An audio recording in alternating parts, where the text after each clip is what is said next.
pratique d'un mode de vie sain. 8 mois vers le bien-être, un programme à suivre du 14 novembre 2021 au 26 juin 2022, chaque dimanche soir de 18h à 19h sur le YouTube de Radio Vie Meilleure et sa fréquence 93.3, sur le YouTube de la FACSA et sur Zoom au 214 765 57 90. Le Pass Santé. 8 mois vers le bien-être, un programme conçu pour votre santé, qu'on se le dise.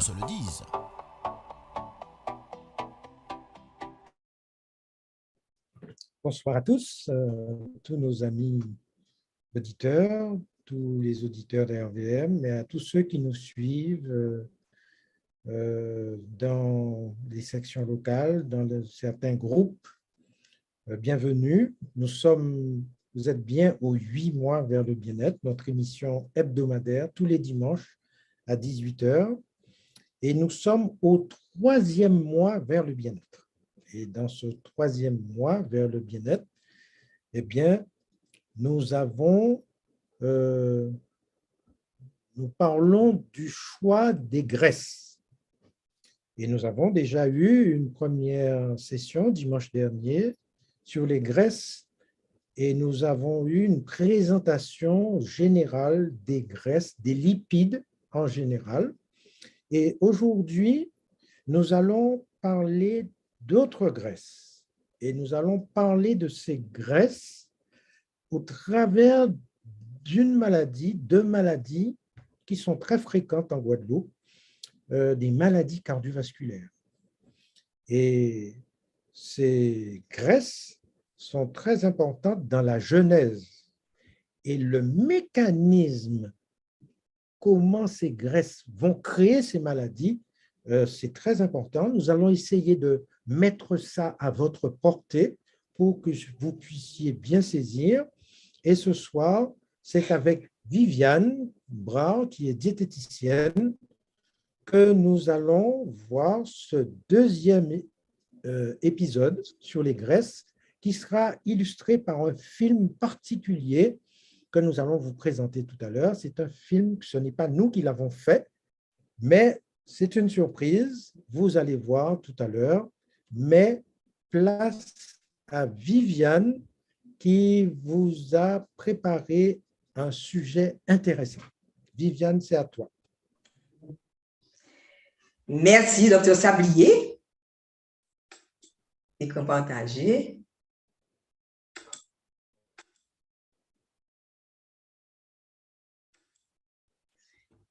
Alors, dans le cadre de notre 3e mois d'études sur les 8 mois vers le bien-être, donc nous voyons choisir les bonnes graisses.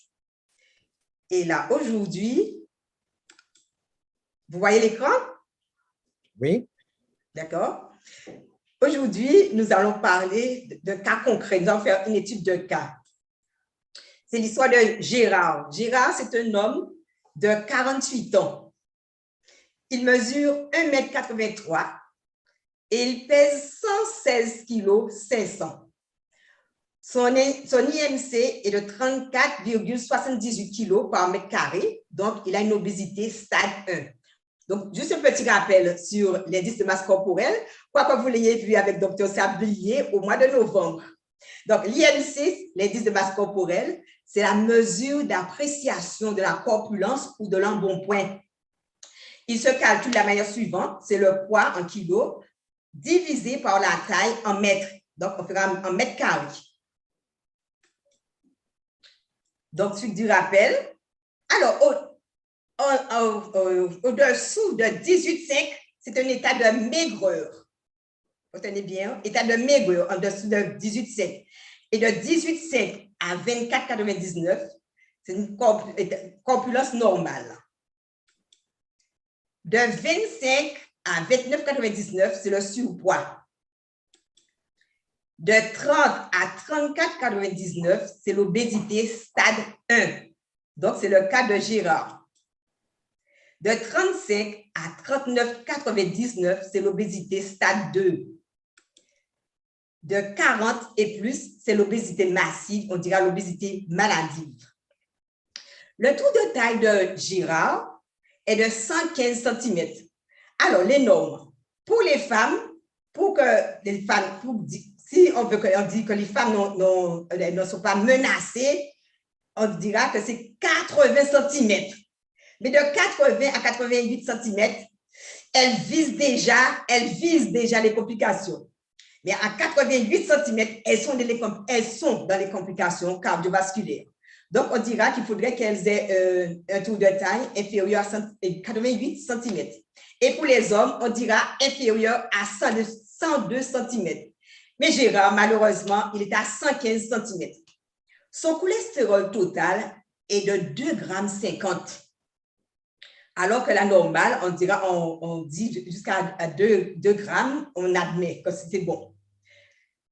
Son cholestérol HDL, qu'on appelle aussi le bon cholestérol, le cholestérol qui protège les artères, est inférieur à 0,40 g.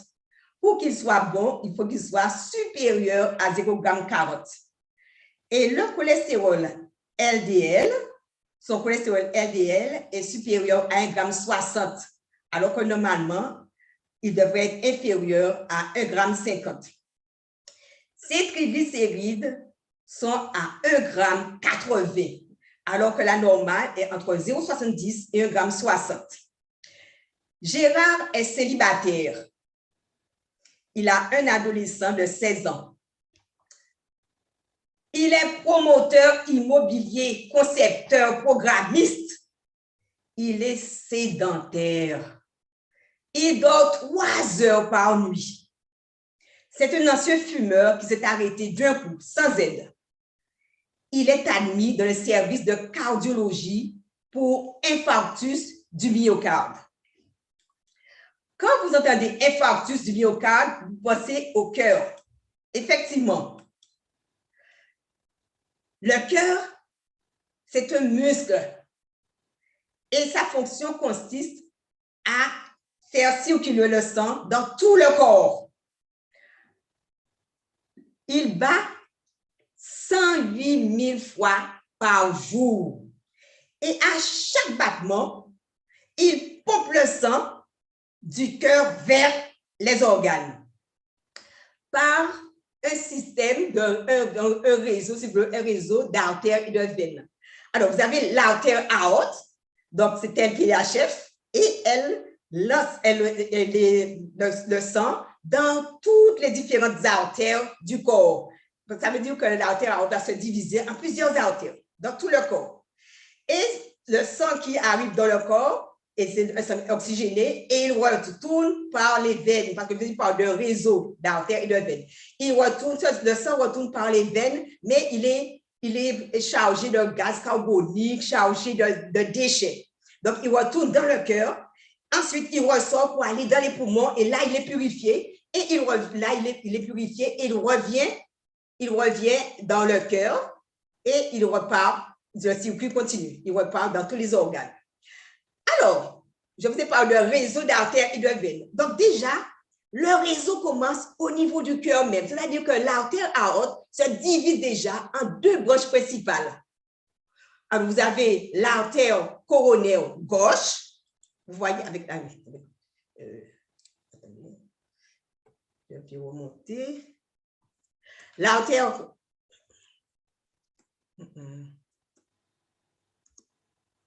Je voulais revenir. Je reprends, oui. Alors, excusez-moi. Alors, vous avez l'artère coronaire gauche et l'artère coronaire droite. Et ces artères se divisent en plusieurs branches. Elles servent à nourrir le cœur. Les artères coronaires vont nourrir le cœur. Je vous ai dit que Gérard a été admis dans un service de cardiologie pour un infarctus du myocarde. Qu'est-ce que c'est qu'un infarctus du myocarde? On parle d'infarctus du myocarde quand une ou plusieurs artères coronaires, donc les artères qui irriguent le muscle cardiaque appelé myocarde, se bouchent, soit à cause de caillots, soit à cause de plaques de cholestérol. Que se passe-t-il? La zone du muscle qui ne reçoit plus de sang souffre et les cellules du muscle meurent si on n'intervient pas immédiatement.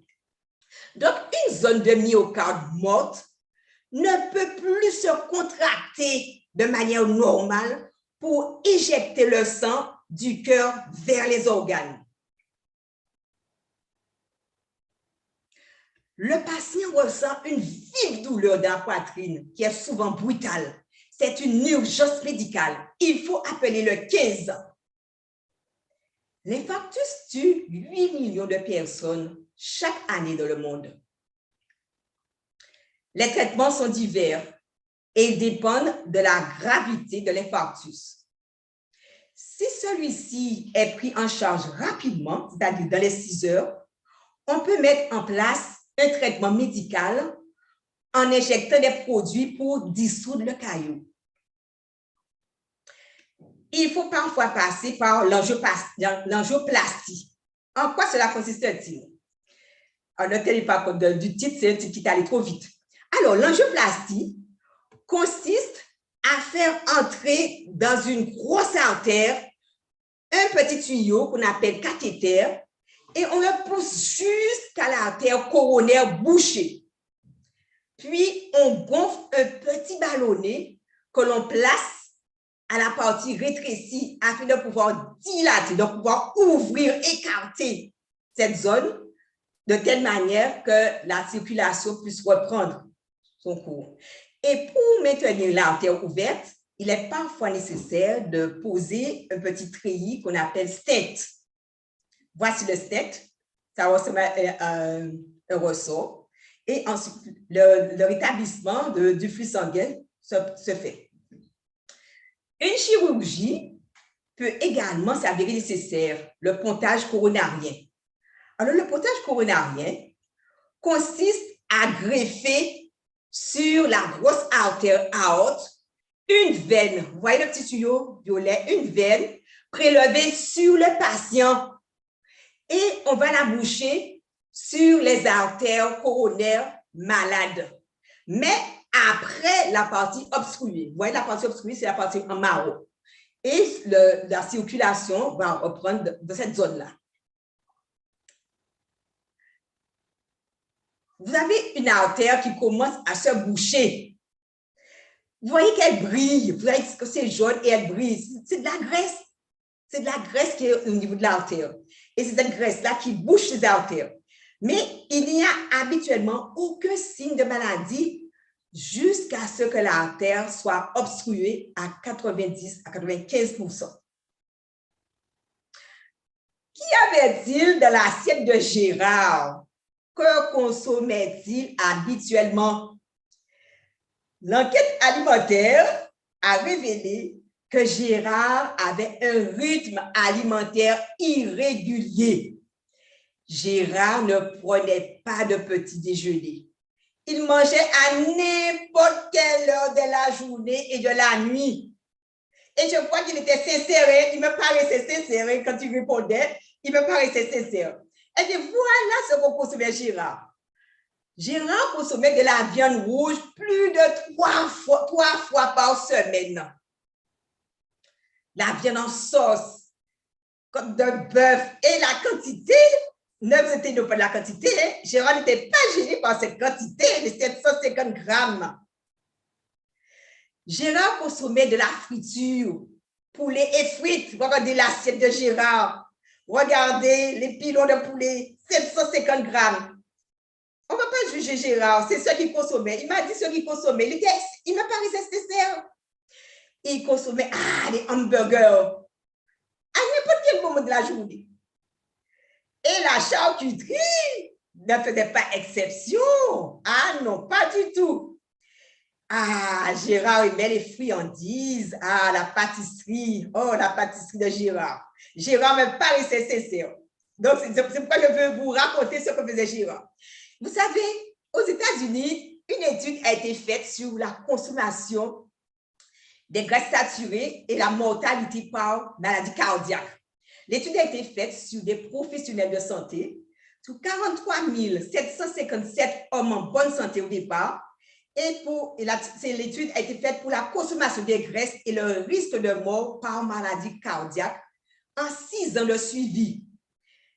Le résultat donné que ceux qui mangeaient le plus de graisses saturées avaient 72% d'augmentation du risque de maladie cardiaque. Une autre étude a été faite sur la consommation de bœuf et de maladies cardiaques. Le risque relatif de crise cardiaque fatale chez les hommes était plus fort chez les personnes qui consommaient du bœuf plus de 3 fois par semaine. Et quant au cholestérol et les maladies cardiaques, le taux de mortalité par maladie cardiaque était plus fort, comme vous le voyez sur la diapo, chez les personnes qui avaient un cholestérol à 240 mg, on pourra dire 2,40 g, et chez les personnes qui avaient 300 mg de cholestérol ou 3 grammes.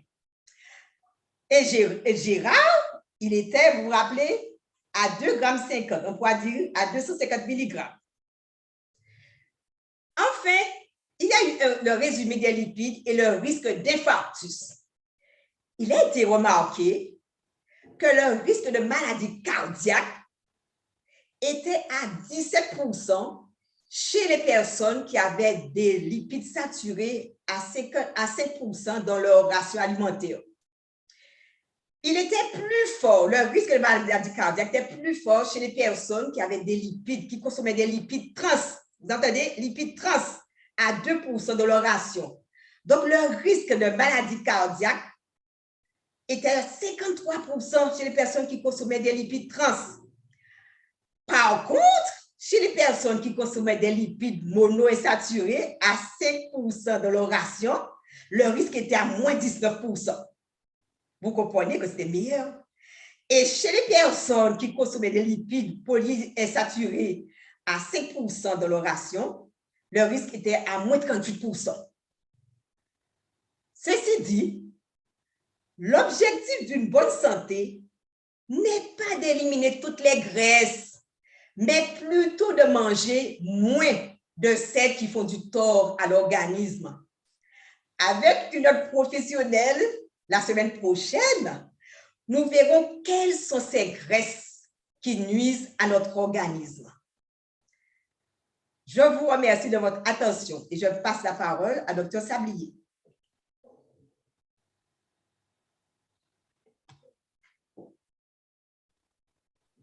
Merci Viviane pour cet exposé basique, mais très intéressant, à la portée de tous pour comprendre le phénomène et ce cas clinique concret qui est un cas finalement très fréquent. Et en fait, l'infarctus de Gérard est dû au fait que dans sa ration alimentaire, il y avait beaucoup trop de graisse et de graisse saturée et de graisse trans, les graisses qui sont dans les pâtisseries, qui sont davantage des graisses trans, beaucoup de cholestérol. Et alors, nous voulons vous montrer par un petit film que nous avons réalisé avec l'Éducation nationale. C'était à l'occasion des 8 mois vers le bien-être que nous avons fait avec la Ligue Vie et Santé. Et dans une section locale, enfin à la mairie d'Anse-Bertrand, où nous présentions ces 8 mois vers le bien-être, nous avons eu comme partenaire Madame Claudie Mauvrel, qui est inspectrice d'académie et qui a trouvé que ce que nous faisions en matière de prévention était très bien. Elle a accepté de s'associer avec nous et elle nous a dit qu'elle pouvait nous aider à réaliser un film pour montrer qu'on pouvait cuisiner sans graisse. Et nous voulons remercier l'Éducation nationale et particulièrement Madame Claudie Mauvrel de nous avoir donné l'autorisation de vous montrer ce film et qui va avec des acteurs locaux, puisque ça se passe au niveau du lycée hôtelier à Gosier, avec des acteurs locaux. Nous avons tourné un film de bonne qualité que nous voulons vous présenter pour illustrer la possibilité, il faut savoir qu'on peut cuisiner, qu'il faut cuisiner avec le moins de graisse possible. Alors, voyons ensemble ce petit film.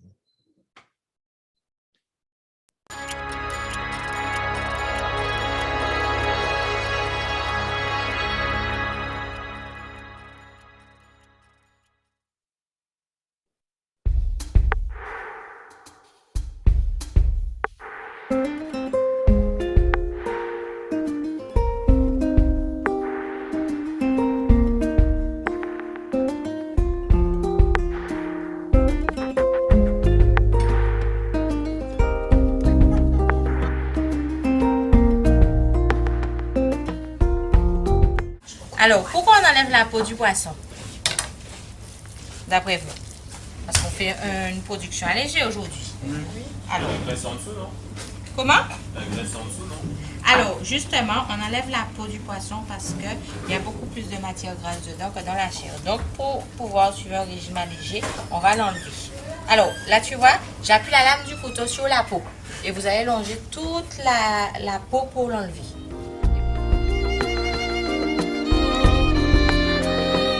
Alors, dans la papillote, on va rajouter les légumes. Comme ça va apporter des arômes et ça va parfumer le poisson. Alors, la courgette est un produit qui est gorgé en eau. Donc, en fait, c'est pas du tout calorique pour les repas. Donc, tout ce qui est courgette, concombre, ce sont des légumes qui sont intéressants au niveau diététique. Quel autre légume qu'on aurait pu mettre qui se marierait bien avec les poissons? Qui se marierait bien avec le poisson? Aubergine. L'aubergine, oui. Aubergine, courgette. Poivron. Oui, du poivron. On aurait pu mettre des tomates aussi, non? Et les tomates, on aurait pu en mettre, oui, mais en fait, les tomates séchées seraient plus intéressantes sur une papillote que les tomates fraîches parce qu'il y a beaucoup trop d'eau dans la tomate, en fait. Donc, la tomate séchée aurait apporté un parfum, ça l'aurait aromatisé, comme on aurait pu aussi rajouter des fines herbes. Et là, ça va parfumer la papillote et ça ne sera pas gras parce qu'on ne va pas mettre beaucoup de matière grasse dedans. D'accord.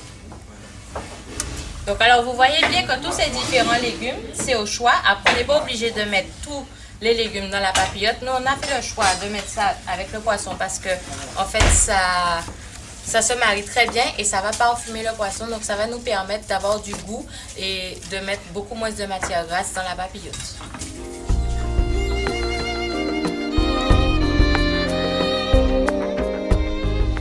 Alors, tu vas glacer les tomates cerises. Alors, on va rajouter du vinaigre balsamique. Tu vas le laisser redescendre en température. D'accord? Et tu vas juste enrober les tomates cerises dans le vinaigre. D'accord? C'est juste pour faire une pellicule brillante. Ça va apporter de la couleur dans l'assiette et ce sera brillant. D'accord? Donc, tu le mets ça à feu doux. Tu le laisses chauffer un peu et tu rajoutes tes tomates cerises. C'est très fragile. Ça risque de casser si tu les fais trop chauffer. D'accord? Donc, il te faut ta plaque là pour les déposer une fois que c'est juste enrobé. D'accord? Comme ça, on n'aura qu'à les déposer sur l'assiette pour faire de la couleur. Parce que c'est pas parce que c'est allégé que ça ne doit pas être joli. Oui. Donc on va mettre, on sait que les gens aiment la sauce, donc on va faire une sauce pour déclencher l'appétit des gens. Donc nous allons réaliser la sauce.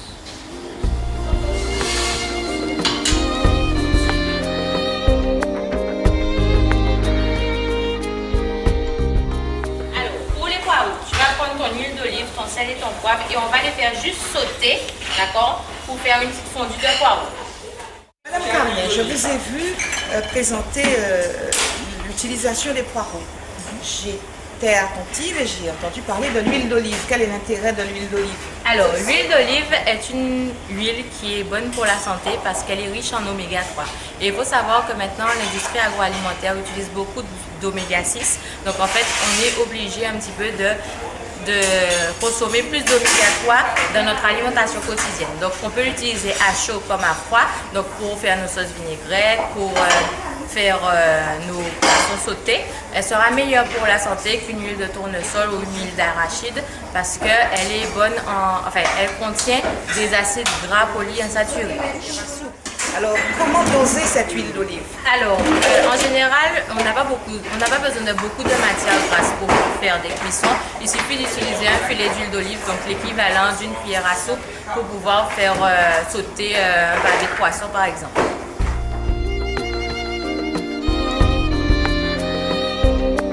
Alors, on va réaliser une duxelle sèche afin de farcir les têtes des champignons. Alors, c'est vrai que ce n'est pas un produit typique de la Guadeloupe, mais c'est un champignon. Les champignons sont forts en goût et qui sont intéressants au niveau gustatif parce que ça apporte une valeur ajoutée au plat. Donc c'est intéressant, je trouve, de les marier avec les produits peut-être locaux afin de faire donner du goût à l'assiette. Alors ici on a les têtes de champignons qu'on va farcir avec une duxelle qu'on aura fait revenir avec un filet d'huile d'olive afin de réaliser une farce. Donc on n'a pas besoin forcément de faire une farce à base de viande, on peut très bien faire une farce à base de légumes afin que ce soit beaucoup moins calorique. C'est vrai qu'on trouve beaucoup plus souvent dans les grandes surfaces les champignons en conserve, mais ils n'ont pas du tout le même intérêt organoleptique.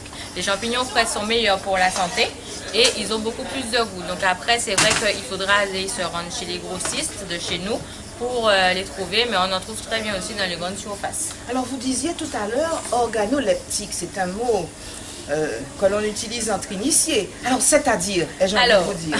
Tout ce qui est organoleptique, c'est-à-dire qui fait appel à nos différents sens. Alors, c'est vrai que dans la cuisine, on aurait tendance à penser qu'on parle que du goût, mais c'est vrai qu'on a aussi le toucher, l'ouïe, parce que c'est vrai que quand on fait par exemple une pâte, si elle n'est pas friable, on entend si elle ne casse pas, eh bien, ça veut dire qu'elle ne sera pas forcément bonne en goût. D'accord, merci. Alors, qu'est-ce que vous allez réaliser? Maintenant, on va réaliser une fondue de poireaux. Donc, on va faire sauter nos poireaux avec de l'huile d'olive, du sel et du poivre.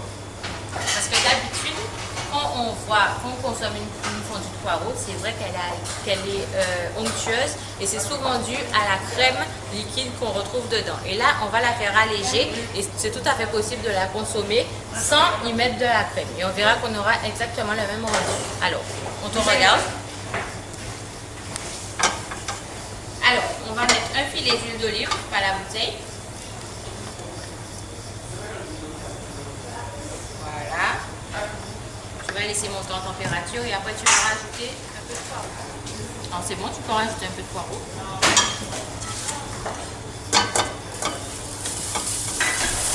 Voilà, stop. Alors, tu remues.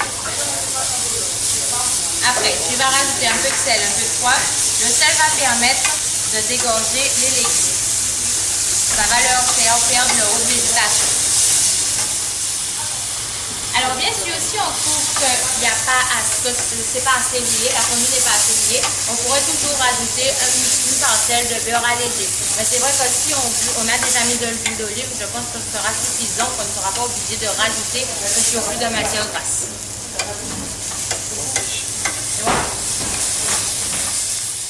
Vous avez expliqué à Ruben et à vos étudiants qu'on peut se passer de la crème.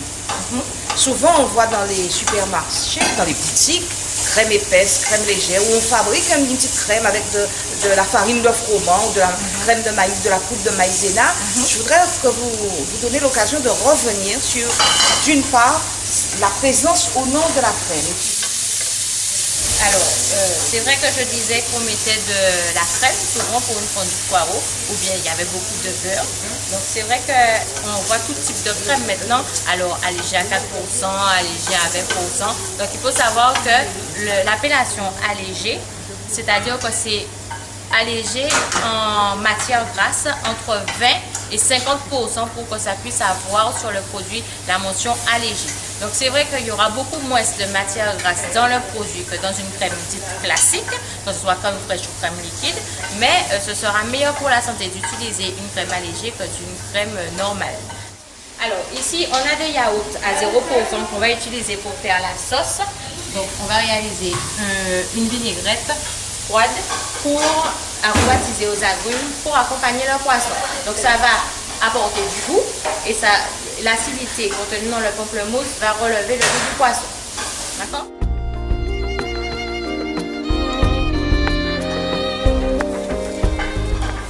Alors tu vois qu'il y a le logo AB. Qu'est-ce que ça veut dire?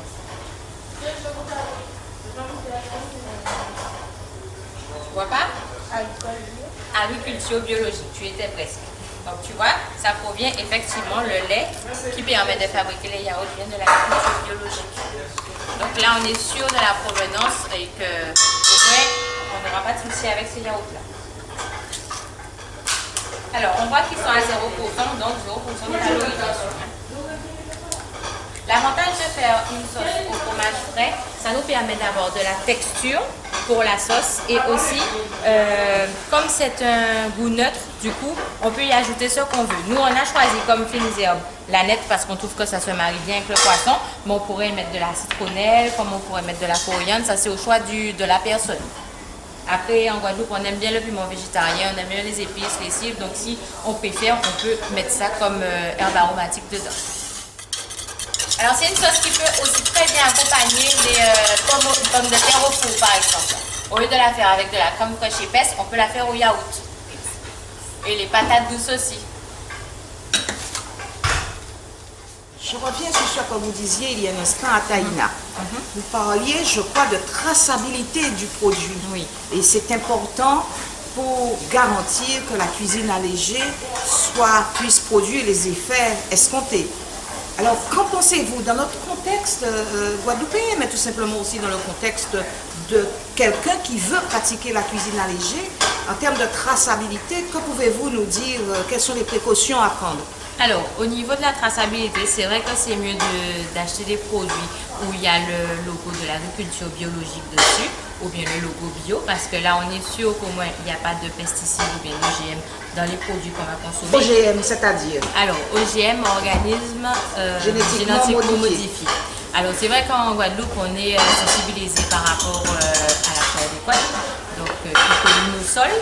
Donc, c'est vrai que ce que moi, j'aurais tendance à faire, ce serait vous dire, il faudrait qu'on ait tous notre petit jardin chez nous, au moins avec nos herbes aromatiques, c'est pas compliqué à faire, et avec nos agrumes comme ça, on est sûr de la provenance, parce que malheureusement, maintenant, on voit que tous les sols pratiquement en Basse-Terre sont déjà contaminés.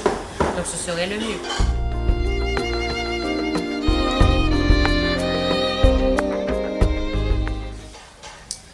Donc en fait, là on est en train de réaliser des sucrèmes de pamplemousse afin de réaliser la sauce aux agrumes.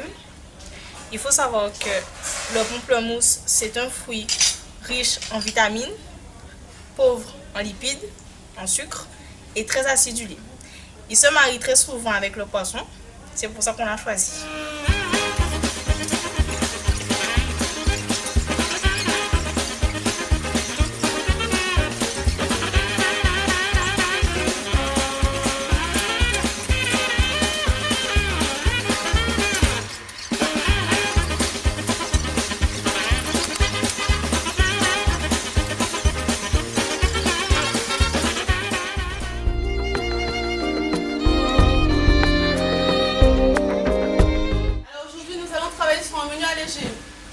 Donc pourquoi alléger? On va voir qu'est-ce qu'il faut mettre en œuvre pour que le menu soit intéressant. De manière aussi bien organoleptique, visuelle et gustative. Alors aujourd'hui, le menu traditionnel était pavé de saumon sauté au beurre blanc et aux agrumes, accompagné d'une purée de pommes de terre, des chips d'igname, champignons sautés et pour finir, tomates cerises caramélisées. Donc, on va proposer aux clients un menu allégé qui sera pavé de dorade en papillote et sa sauce aux agrumes, purée de céleri rave, des ignames sautés, champignons farcis et tomates cerises glacées au vinaigre balsamique. Je vous ai fait un tableau comparatif de manière à ce que vous puissiez voir quelles sont les différences entre les deux menus. Donc nous avons remplacé déjà le mode de cuisson pour le poisson et ainsi le poisson. On sait que le saumon est un poisson très gras avec 200 calories. Donc nous avons choisi le poisson du jour qui sera de la dorade qui a 77 calories. Les pommes de terre, 90 calories qui sont remplacées par de la céleri rave, 44 calories. La brunoise de légumes, on l'a gardée. On a juste changé les huiles. Donc on a privilégié de l'huile d'olive en plus petite quantité par rapport à l'huile d'arachide qui est beaucoup plus calorique. Alors ensuite, la sauce au pamplemousse. Eh bien, on a retiré tout simplement le beurre blanc. On l'a remplacé par du fromage blanc à 0%. Comment réduire sa consommation de matière grasse? Donc, la réduction de matière grasse se fait comment? Oui, Lauriane? Avec des aliments maigres, on peut mettre du veau maigre, du bœuf, du fromage allégé, fromage 0%, du jambon blanc ou du beurre allégé. Très bien. Donc, on regarde bien ici, on va privilégier tout ce qui est aliments maigres. Donc, je répète, on va mettre du veau maigre, du bœuf, certaines parties bien entendu, on va pas mettre les parties les plus grasses, pour alléger son plat. On va favoriser les fromages allégés, les fromages à 0%.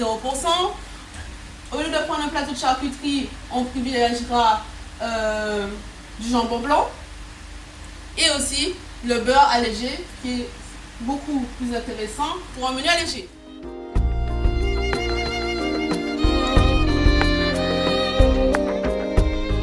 Alors, quelles sont les conséquences d'une alimentation riche en matière grasse?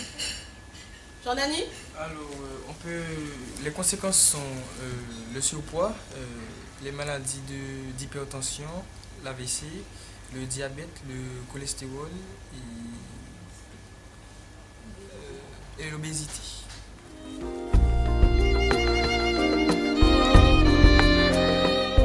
Aujourd'hui, on va proposer des conseils hygiéno-diététiques de manière à ce que chacun prenne conscience que l'obésité peut diminuer de jour en jour. Donc, je vous conseille, bien entendu, après chaque repas, de bien mastiquer. Manger lentement, ça c'est très important. Si possible, de déposer votre fourchette après chaque bouchée. Vous allez voir que vous pouvez manger très certainement en moins grande quantité que d'habitude. Ensuite, évitez les lipides cachés. Bien entendu, tous les plats industrialisés sont souvent riches en gras, riches en matière grasse, ou en sucre d'ailleurs. Il est aussi conseillé de boire 1 litre d'eau par jour, minimum, et de bien lire les emballages. Quand vous achetez un produit, il est important de bien lire les emballages. Pourquoi on lit les emballages? Oui. Car dessus, il peut y avoir le critère de l'aliment principal, c'est-à-dire aussi il est riche en viande, en matière grasse ou en glucides, et que au surpoids, savoir quelle quantité de gras il y a dedans. Très bien. Et puis bien entendu, comme nous sommes en Guadeloupe, on peut toujours favoriser les produits locaux. Donc il est important de manger des produits frais et de privilégier les produits de la région.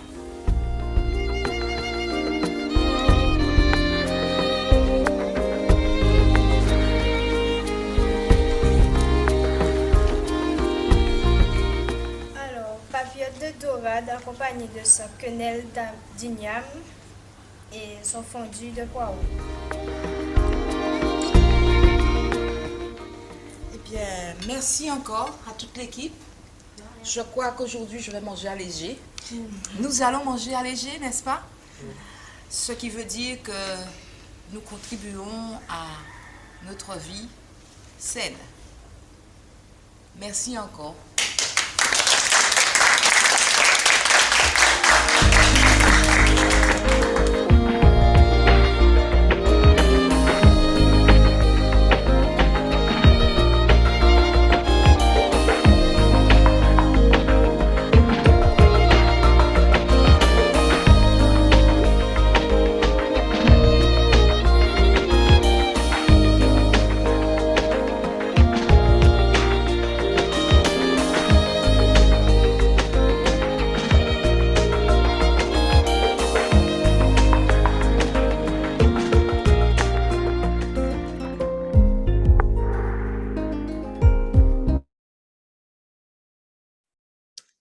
Voilà, quelle était notre surprise aujourd'hui. Je veux remercier encore une fois Claudie Mauvrel qui a fait réaliser sur l'idée de la Ligue Vie et Santé, et en collaboration avec ces 8 mois vers le bien-être. Tout le monde, aux 8 mois vers le bien-être, n'a pas pu voir ce film. Il n'y a eu que les gens d'Anse Bertrand qui ont vu ce film. Et aujourd'hui, eh bien, toute la Guadeloupe et ceux qui nous regardent en Martinique, en Guyane, en métropole et dans le reste du monde, eh bien, vous avez vu ce film que nous avons pu faire pour montrer qu'il était important d'alléger en Grèce notre cuisine locale, car cette cuisine est responsable de nombreuses maladies cardiovasculaires, comme Viviane nous l'a montré. Une fois de plus, merci. Merci à la Ligue Vie et Santé, merci à Claudie Mauvrel et à tous ceux qui œuvrent dans ces 8 mois vers le bien-être. Et maintenant, nous voulons vous laisser la place à des questions. Et nous sommes 3, Viviane, Rosie, Élise Rosie Zénon, qui est diététicienne aussi, que nous aurons l'occasion de voir dans une autre séance. Et on me fait savoir que le programme est suivi en Suisse également. Et moi, votre serviteur, nous allons essayer de répondre à vos questions. Alors, il y a une première question que nous avons eue. Alors, on me fait savoir, on me prie de vous dire de ne pas oublier de liker sur YouTube, sur le YouTube d'RVM. Il faut dire j'aime ou je n'aime pas. Et puis, si vous avez aimé, ben vous likez. Alors, je transmets. Oui, la première question, est-ce que manger beaucoup de fromage fait du mal à la santé? Alors, qui veut répondre? Rosie. Élise. Je dis Rosie, mais c'est plutôt Élise. Il n'y a pas de souci. Salutations à tous. Permettez-moi de répondre à cette première question. Donc, le fromage, c'est quel aliment? C'est un aliment qui est fabriqué à partir du lait. La plupart du temps, c'est du lait de vache ou du lait de brebis. Hein. On trouve aussi sur d'autres animaux, mais la plupart du temps, le fromage, c'est celui qui provient des animaux du bœuf. C'est une concentration du lait, lequel on va supprimer l'eau. Donc, on va concentrer les protéines et surtout les graisses, parce qu'il y a quand même plus de 3 grammes, 1,5 g de graisse dans 1 litre pour 100 grammes de lait. Lorsqu'on va concentrer ce lait, c'est comme si dans un morceau de fromage, nous avons déjà pratiquement 1 litre de lait de concentré. Donc, dans 100 grammes de lait, de fromage, la plupart du temps, on est autour de 22 grammes, voire 30 grammes en fonction de quel type de fromage que nous sommes. Donc, nous allons concentrer cette graisse qui est saturée parce qu'il provient des animaux. Donc, nous allons augmenter l'apport énergétique, surtout si nous consommons au-delà de 30 grammes par portion. Donc, si nous consommons des 40 grammes, 50 grammes, 60 grammes, voire un fromage entier, un fromage de 200 grammes, nous consommons énormément d'énergie. De plus, le fromage est un aliment qui est riche en sel. Donc, nous allons fabriquer une concentration de sel à l'intérieur de l'organisme et aussi modifier l'équilibre hydroélectrique du corps.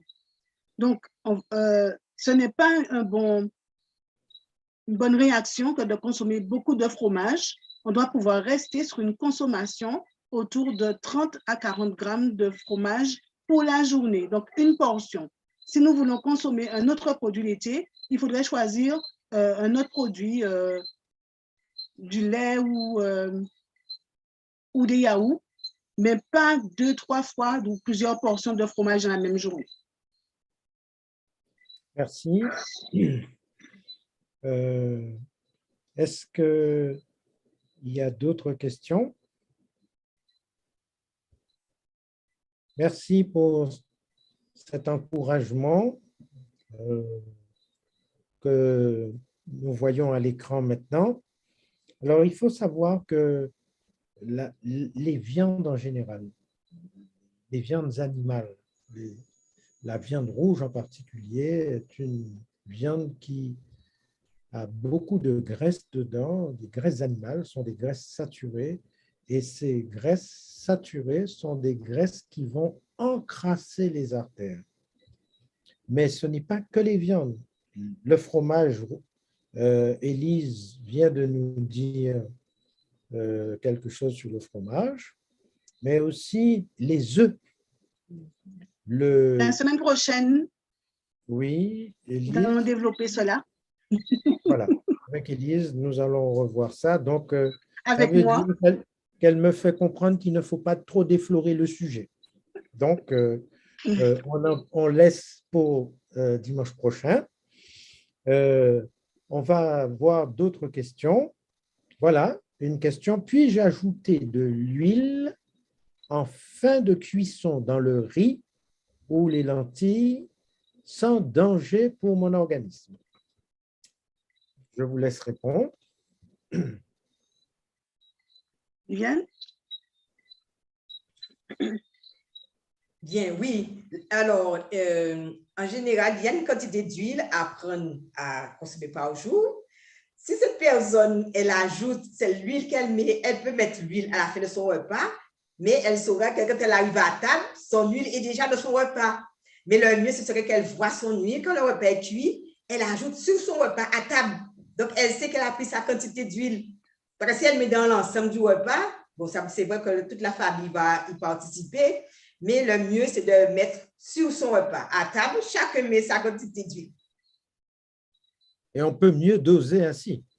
Certainement. D'accord. Il y a une autre question. L'huile d'olive est-elle obligatoire? Et la personne demande si elle peut utiliser une autre huile que l'huile d'olive. Je réponds. Oui. Possible. Voilà. Pourquoi on utilise l'huile d'olive? Peut-être parce qu'elle est plus disponible par rapport à toutes celles qu'on peut utiliser. Mais on peut utiliser aussi d'autres huiles qui sont riches en oméga 9. On en a parlé un petit peu dans le film. On va préciser cela sûrement à une autre occasion. Mais il y a aussi l'huile de colza qui est riche en oméga 9. Et nous avons aussi d'autres huiles, par exemple les huiles pépins de raisin, cameline, qu'on ne peut pas utiliser seules parce qu'ils sont trop concentrés en d'autres acides gras qui sont essentiels. Voilà. Donc, en associant les huiles d'olive, d'huile de colza, cameline, voilà, on peut arriver à avoir une bonne graisse qui apporte un peu d'oméga 6, un peu d'oméga 3, un peu plus d'oméga 9 et d'autres éléments intéressants, quoi, et pas des éléments un peu plus compliqués, mais on peut utiliser le colza aussi. Voilà. En associant à l'huile d'olive. Voilà. Une autre question. Pour faire revenir mes épices ou cuire du saumon, est-ce que je peux remplacer l'huile par le beurre ou remplacer l'huile par le beurre allégé est-il préférable? Qu'est-ce que le beurre allégé? C'est du beurre qu'on va diminuer la quantité de graisse et qu'on va augmenter le support pour avoir le même volume. Donc, le beurre est déjà un aliment qui est de graisse saturée, donc on peut faire de meilleurs choix. Revenir ces épices déjà, pour avoir fait aussi la formation de maîtrise de l'art de la cuisine allégée, j'ai trouvé d'autres solutions. C'est vrai que l'huile, lorsque nous allons la porter à température, que je vous ai expliqué la semaine prochaine, on va la rendre une mauvaise huile, même si on part d'une bonne huile. C'est-à-dire, même si on parle de l'huile d'olive ou de l'huile de colza qu'il ne faut jamais cuire, on va produire par la chaleur une huile qui va rester dans nos artères, qui ne sera pas utilisée pour la construction de notre corps. La meilleure solution que moi j'ai trouvée, c'est d'utiliser l'eau.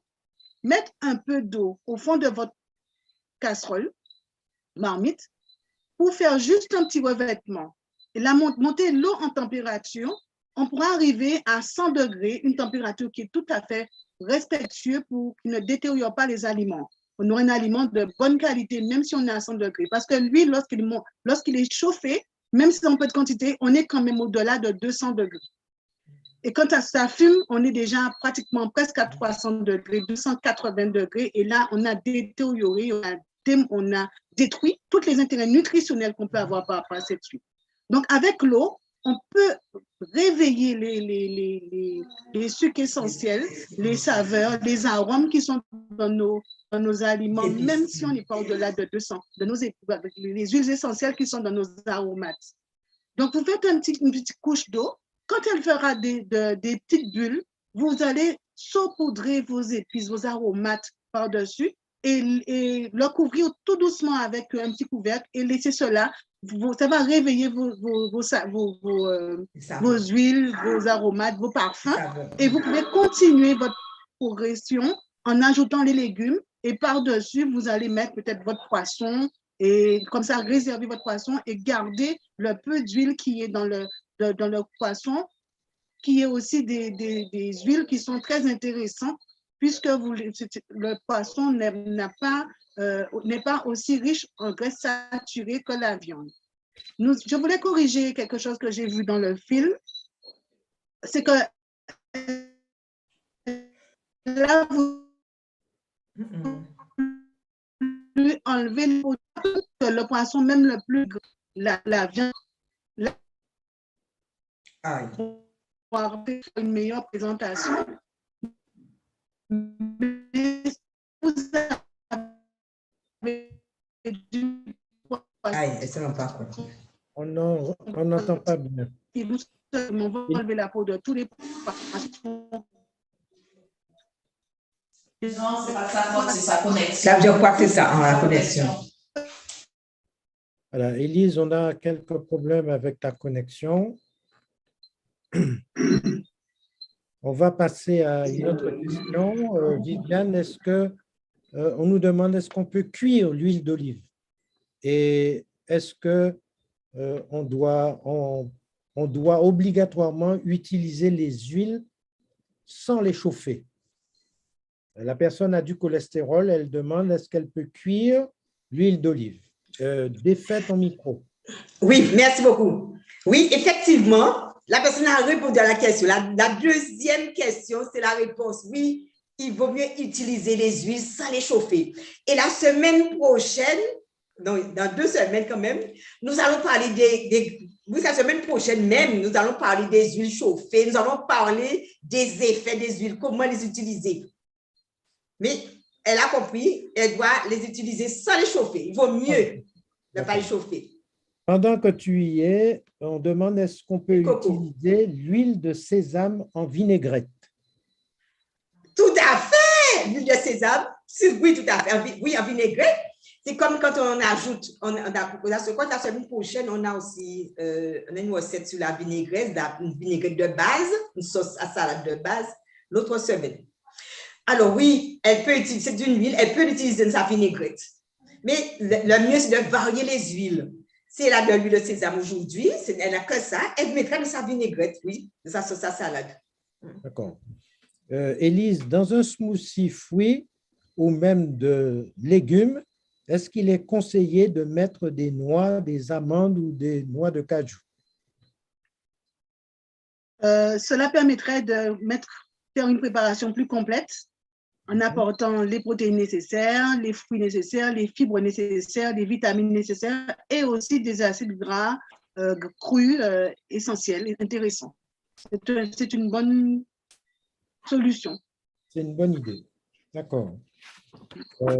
On nous demande quelle quantité d'huile pourrais-je consommer dans une journée quand je prends le matin une cuillerée à soupe d'huile déjà avec du jus de citron.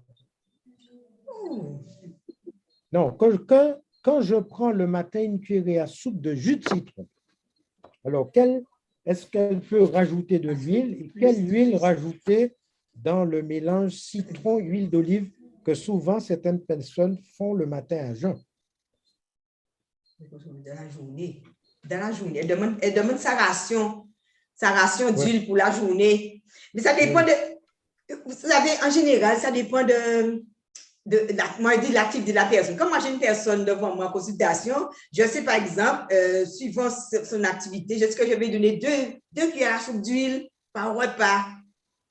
Donc, si elle a pris une cuillère dans sa ration du matin, eh bien, il reste 3 cuillères à soupe d'huile à prendre. Mais ça ne pose pas de problème, ça.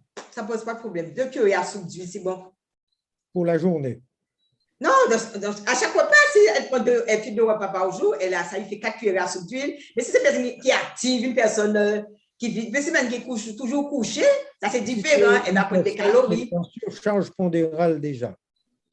Elle a une surcharge pondérale. Mais elle en a besoin. Elle peut garder, si elle peut consommer ses 2 cuillères à soupe d'huile par repas. Mais il y a autre chose. Si elle était devant moi, que je lui dirais, bon, par exemple, oh, regarde ça. C'est pas ça qui te donne plus de calories, mais ton huile, tu en as besoin pour tes cellules. D'accord. Pour avoir les oméga 3, pour que tu puisses développer un cholestérol HDL. Et oui. Le bon cholestérol. Est-ce que la même personne, je pense, ou une autre demande si elle peut utiliser l'huile de coco? Est-ce qu'on peut cuire l'huile de nigel? Je ne connais pas cette huile-là. Comment l'utiliser? Coco, oui. Qui répond? Je vais répondre. C'est vrai que de plus en plus, on découvre des aliments et on redécouvre d'autres. Exemple, l'huile de coco. Les graisses, lorsqu'elles sont crues, lorsqu'elles sont d'origine végétale, elles sont intéressantes. Toute consommation de matières grasses, même si elles sont bonnes, très, très bonnes, elle doit rester, c'est une consommation qui doit être modérée. Oui. Au-delà de 4 cuillères d'huile par jour dans vos repas, vous êtes dans la surconsommation d'huile. Donc, c'est pour cela qu'il est recommandé de cuisiner sans graisse, ajouter, et comme ça, on peut faire soit une vinaigrette auquel on va calculer 2 cuillères à soupe d'huile par personne dans la famille, et le complément sera versé sur le repas en fonction du besoin. Donc, on va maîtriser cette quantité. On peut utiliser plusieurs sources d'huile en les associant, en les mélangeant, en les variant, parce que chaque huile de chaque origine apporte des éléments essentiels qui sont intéressants. L'alimentation, rappelons que l'alimentation de qualité pour la santé, c'est une alimentation qui est variée. Donc, tant qu'on est dans la variété, tant qu'on est dans des choses, dans des éléments qui sont intéressants pour la santé. Merci. Nous allons nous arrêter. Nous prenons encore une seule question, une dernière. Vous réservez vos questions encore pour le… Voilà, c'est la dernière. Pour faire revenir mes oignons ou légumes, quelle alternative utiliser à la place de l'huile dans ce cas? Rosie avait répondu. J'ai répondu qu'on peut utiliser les bulles d'eau, les vapeurs d'eau, et on a de très bons résultats. En recouvrant ces aliments, en baissant le feu, on a des plats qui sont extrêmement bons et intéressants. Faites l'expérience, vous allez voir. D'accord. Pensez à saler aussi à la dernière minute. Voilà, si vous avez des questions, vous avez toujours la possibilité de les poser à 8moisverslebienêtre@gmail.com ou Infoline, le numéro qui s'affiche. Et en conclusion, je voudrais faire un petit partage d'écran pour vous montrer que dans le cadre de la prévention des maladies cardiovasculaires dont Viviane a parlé au début, nous avons vu qu'il faut faire attention aux graisses, aux sauces, aux viandes transformées, aux viandes rouges, les poissons trop gras, les œufs, les produits laitiers entiers, les fruits et les légumes naturels, pas transformés. Attention aux boissons sucrées, aux produits trop sucrés, l'excès de sucre va se transformer en graisse. Et toute cette alimentation industrialisée va poser un certain nombre de problèmes, il va encrasser les artères et faire que nous allons avoir soit un AVC. Et il faut comprendre la chose suivante, c'est que, et Viviane l'a dit à un certain moment, vous voyez comment dans notre vie, nous pouvons boucher au fur et à mesure nos artères. Nous les bouchons et nous ne nous en rendons pas compte. Vous voyez, à l'âge de 10 ans, à l'âge de 20 ans, à l'âge de 40 ans, à l'âge de 60 ans, il n'y a pas de symptômes. Mais les artères se bouchent. Elles se bouchent avec l'excès de toutes ces graisses dont nous avons parlé, et puis vont apparaître des symptômes. Malheureusement, c'est souvent trop tard. C'est pour cela qu'il faut que vous compreniez, que nous comprenions, et je veux terminer par cette diapositive. Voilà ce qui se passe, voilà des globules rouges qui sont dans notre sang. Et quand nous avons un excès de graisse, vous voyez tous ces cordons bleutés, violacés, qui sont, c'est la graisse qui englobe ces globules rouges. Notre sang devient épais, visqueux, et il y a beaucoup de graisse, l'oxygène ne peut pas passer, et ces globules rouges vont cailloter, ils vont se conglomérer. Et c'est ça qu'il faut éviter par une cuisine allégée, en faisant attention aux graisses, parce que c'est lorsque ce phénomène-là devient important que finalement, ça va boucher complètement les artères. Donc, nous allons continuer la semaine prochaine avec Élise Rosy-Zémon. Nous allons continuer dans ce 3e mois sur les graisses. Nous voulons remercier pour votre attention. Nous avons essayé de porter à votre connaissance des éléments de base qui nous paraissent essentiels dans la prévention des maladies cardiovasculaires et dans le choix des graisses. Nous allons continuer la semaine prochaine. Merci et à la semaine prochaine. Notre heure est arrivée malheureusement, mais nous allons continuer la semaine prochaine. Merci et bonne semaine à tous. À dimanche prochain, 18h.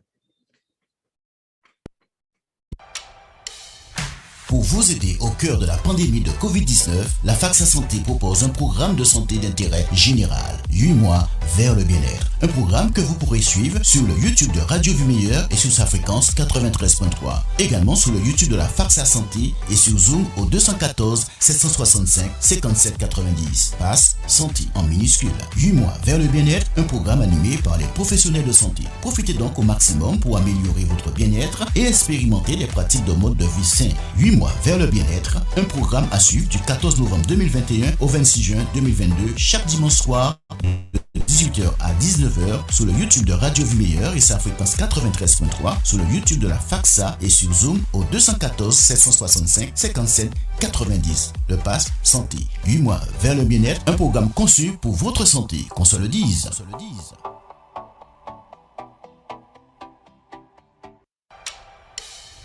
Pour vous aider au cœur de la pandémie de Covid-19, la FACSA Santé propose un programme de santé d'intérêt général, 8 mois vers le bien-être. Un programme que vous pourrez suivre sur le YouTube de Radio Vie Meilleure et sur sa fréquence 93.3. Également sur le YouTube de la FACSA Santé et sur Zoom au 214 765 57 90. Passe Santé en minuscule. 8 mois vers le bien-être, un programme animé par les professionnels de santé. Profitez donc au maximum pour améliorer votre bien-être et expérimenter les pratiques de mode de vie sain. 8 mois vers le bien-être, un programme à suivre du 14 novembre 2021 au 26 juin 2022, chaque dimanche soir de 18h à 19h sur le YouTube de Radio Vie Meilleure et sa fréquence 93.3, sur le YouTube de la FACSA et sur Zoom au 214 765 57 90. Le Pass Santé. 8 mois vers le bien-être, un programme conçu pour votre santé, qu'on se le dise.